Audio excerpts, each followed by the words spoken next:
Tidak ada yang menunda-nunda, Mas. Tidak ada yang menunda-nunda. Saya pastikan tidak ada yang menunda-nunda.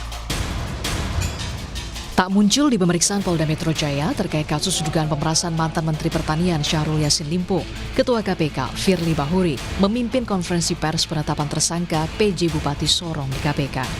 Firly menjelaskan alasan dirinya tak bisa hadir dalam pemeriksaan penyidik Polda Metro Jaya hari ini karena harus menghadiri pemeriksaan Dewan Pengawas KPK. 16 Januari 2003 tidak ada perkara SCL yang masuk ke pimpinan. Walaupun ada di Dumas, disampaikan Deputi Penindakan, waktu itu Deputi Penindakannya adalah Pak Kapolda Metro Jaya sekarang, itu yang perlu kita tanya. Jadi sampai hari ini kita belum pernah menerima surat perintah penyelidikan ataupun menandatangani surat perintah penyelidikan. Jadi gini, kita sudah komunikasikan, tadi sudah saya sampaikan. Kita sudah komunikasikan bahwa saya akan datang tapi bukan hari ini. Karena sebenarnya hari ini jadwal saya adalah menghadiri undangan Dewas. Tetapi Dewas sudah ngirim surat tadi. Bahwa hari ini beliau seluruh Dewas tidak ada. Namun ternyata hari ini saat ditanyakan ke Dewan Pengawas KPK, Dewas justru menyebut jika pemeriksaan terhadap Firly sudah dijadwalkan kemarin.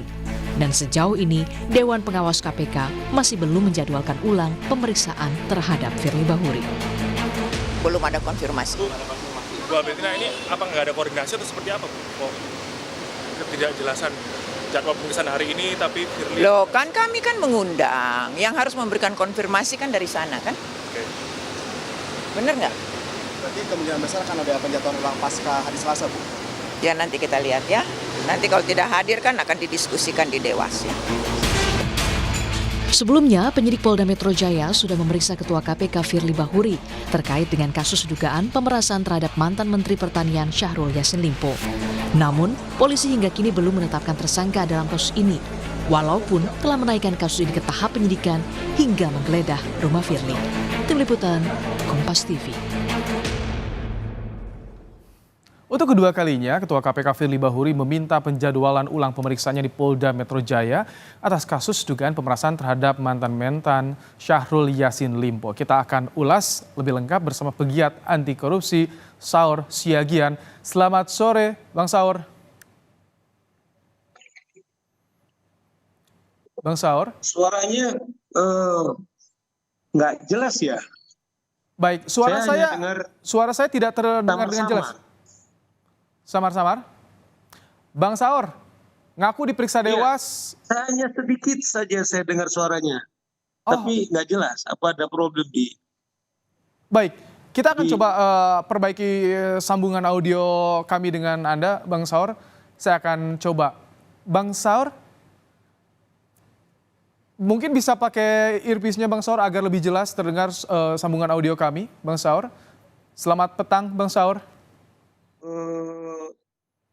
Suaranya nggak kedengar. Ya, Saudara, sebelum kita ulas bersama dengan pegiat anti korupsi Saur Siagian, kami kembali menyampaikan hari ini Ketua KPK Firly Bahuri kembali tidak hadiri pemeriksaan yang seharusnya dilakukan di Polda Metro Jaya.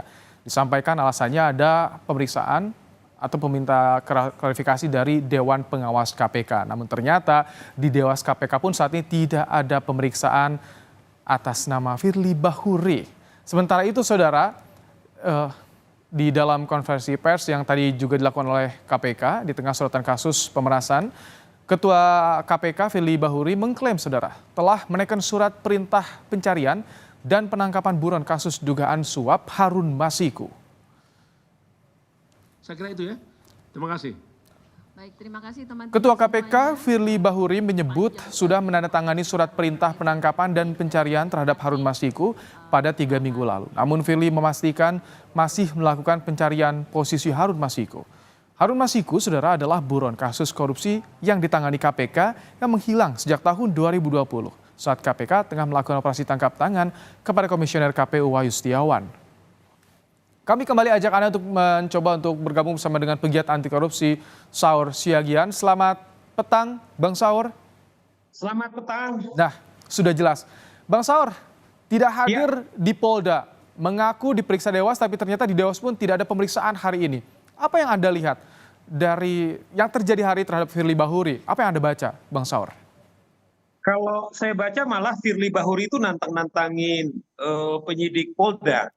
Saya tidak tahu bagaimana sangat terang benderang saudara Firly nantangin. Kalau kita lihat jarak Polda kemudian dengan Kuningan, saya pernah paling tidak 10 menit. Artinya tidak ada alasan bahwa saudara Firly ada di Jakarta untuk tidak memenuhi panggilan daripada penyidik Polda Metro Jaya. Nah, akhir-akhir ini kan kita dipertontonkan oleh satu ketua lembaga penegakan hukum dengan cara melecehkan penegakan hukum. Ini adalah panggilan mangkir yang ketiga daripada saudara Firly Bahuri. Nah, oleh karena itu saya kira agar dugaan pemerasan dan juga suap serta gratifikasi yang dituduhkan kepada saudara Firly Bahuri, supaya publik juga jangan curiga, kecepatan daripada kawan-kawan di Polda Metro harus luar biasa. Contoh misalnya begini, bagaimana misalnya kejaksaan hanya sekali memeriksa, yaitu saksi Aksanul, anggota yaitu BPK, tetapi karena mereka diam-diam melakukan penyidikan, segera menetapkan tersangka. Ini jadi harus jemput paksa maksud Anda, Bang Saur? Nah, kalau kita lihat ini, ya, harus ini jemput paksa. seakan kita dipertunjukkan jadi drama. Halo? Harus jemput paksa menurut Anda, Polda, segera, cepat, itu respons yang harus Kalau dilakukan. menurut saya memang, ya, ini kan sudah 3 kali. Kalau kita lihat alasannya katanya mau diperiksa Dewas, ternyata tidak. Malah dia melakukan konferensi pers. Bahkan ada, saya sudah memerintahkan supaya saudara Harun Masiku, kelihatannya dia menarik kasus ini kepada politik yang tidak ada urusannya. Kalau saudara Firly Bahuri harus kita ajari sebagai ketua KPK, sebagai penegak hukum, mestinya panggilan daripada koleganya penegak hukum ini harus diprioritaskan. Kalau toh dia harus melakukan konferensi pers dalam hitungan 1 jam, masih ada 23 jam yang bisa digunakan untuk memenuhi panggilan daripada penyidik. Oleh karena itu saya dorong kalau memang penyidik sudah cukup bukti tanpa lagi diperiksa, cukup umumkan dia sebagai tersangka. Kalau Bang Saur, kejadian ini bisa menimbulkan dugaan adanya siasat dari Firly Bahuri tidak menurut Anda, Bang Saur? Saya lihat sangat terang benderang. Jadi dengan ini ditunda-tunda, dia cari manuver-manuver, dia cari upaya-upaya untuk menggertak-gertak daripada kawan-kawan di Polda, meminta supaya diperiksa di Mabes, dia tidak pernah datang. Saya kira Karyoto sebagai Kapolda bukanlah orang yang bisa digertak-gertak menurut saya. Oleh karena itu kita dorong demi wibawa daripada Polda dan juga KPK, lembaga ini nggak boleh disandera oleh saudara Firly dengan menyuruh kepala biro, dengan menyuruh penegak KPK. Padahal di sisi lain pernah seorang advokat hanya meminta supaya kliennya tidak diperiksa KPK. Bang Saur, digunakan obstruction of justice. Ini terakhir Bang Saur. Mas Uceng tadi bilang Firly sebaiknya ngaca. Artinya itu akan berdampak pada lembaga KPK ketika memanggil seseorang yang berperkara. Oh iya, kan kemarin itu ada seorang advokat, kolega kita, hanya karena diminta kepada kliennya ditunda untuk diperiksa KPK, segera mereka menetapkan yaitu obstruction of justice. Jadi staf KPK ini juga bisa nanti mendapat kategori mereka melakukan obstruction of justice, bukan membantu penegakan hukum, malah kita lihat adalah menghambat-hambat dengan cara menutup-nutupi. Firly ada di Jakarta tetapi dia sendiri tidak mau diperiksa. Baik, Bang Saur Siagian, terima kasih. Pegiat anti korupsi Saur Siagian telah memberikan pandangannya dalam program Kompas Petang sore hari ini.